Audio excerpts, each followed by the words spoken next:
this Lindsey Graham's sort of bill that he's threatening to get sanctions on India for buying Russian oil. How do you see that, and how do we counter it? Yeah, no, Lindsay has been saying it for a while, right? The gentleman, Senator Graham, has been saying it for a while. But don't think that these are threats that at some point the state may not even consider, right? So we should take all of this seriously. None of these should be ignored. Because at some point, if things go south and there are disagreements, these are all tools of Coercion. Of coercion. So you should always be ready for a coercive America, because it has never been other than that. It has always been the case. You have always had a coercive America. And why are you assuming that it will not happen? So we have to be prepared for it. Have you also seen the rise of sort of this casual racism that's now permeated America, or maybe American society as well? It started off with that whole H-1B debate, that Vivek Ramaswamy also sort of triggered it. And then, I don't know, is it still there that you see against India? To be honest, personal experience, I've been there a couple of times the last few months. I have not been subjected to it. But again, I think don't be surprised if it is only going to increase in the days ahead.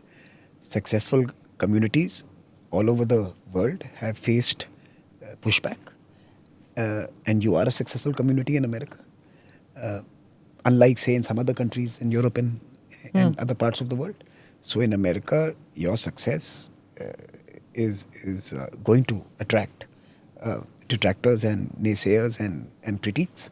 And they will find ways of targeting that successful project, which is the Indian diaspora. On the other hand, for example, you have countries in Europe, for example, Germany, who are investing in increasing the number of Indians present there. And you are seeing a rapid increase in number of Indians in Germany. Can you imagine? I go to Munich now and I have 5 venues for eating pani puri. 5 years ago, I had to find one. I worked hard to find one of them. The point I'm trying to make is that suddenly you have a proliferation. There is a demand for Indians in some places, and in some places, a success of Indians. See, your think tank has, you have in many countries, and you meet with students, Indian students who are studying international relations and other subjects. When they come to you, do they tell you that they want to work in other countries and they're feeling this pushback? Do you interact with them? Do you see this? Because you've traveled so much in the past couple of months. Is this a rising phenomenon in other countries too, not just America? No, I mean, for example, I recently gone to a month ago or 2 months ago. I was in Warsaw. And I was speaking on the Indo-Pacific and the EU, because Poland was the president. Had the presidency of the council for 6 months, right? They have that rotational presidency. So during my talk on the Indo-Pacific, it was being hosted at a university where I met a few Indian students who were doing their PhDs and masters. I met a few of them there. A, they were all happy to be there. B, they were feeling special being there.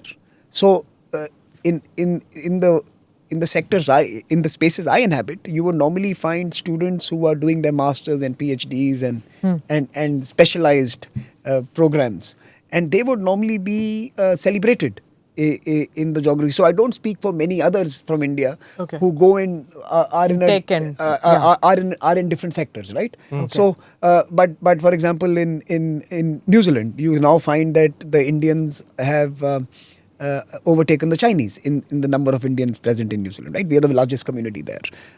Many of them are now rising up to the C-suite in their organizations from Air New Zealand and other places. You see Indians really doing well.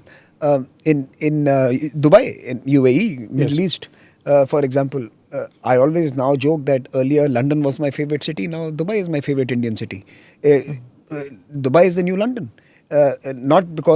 Not just because more than half the population is Indian, but I think it is the place where economic dynamism is palpable in the air.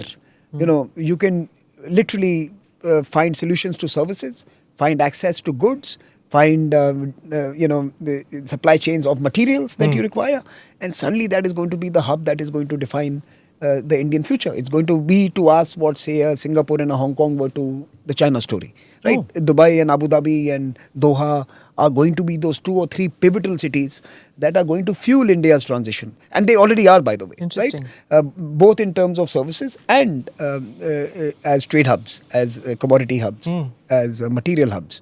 So even there, if you look at the Indians and their stories, I think you see a large part being celebrated. And many others... They don't feel threatened by India's rise.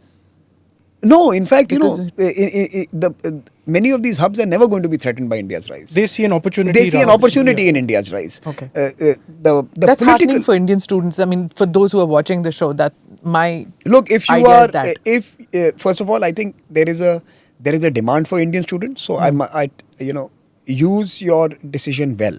You are a sought after commodity. Okay, so I think treasure yourself, price yourself right. People want you. If you are an Indian student, you are wanted. You have choices. Make that choice well. Bet on India.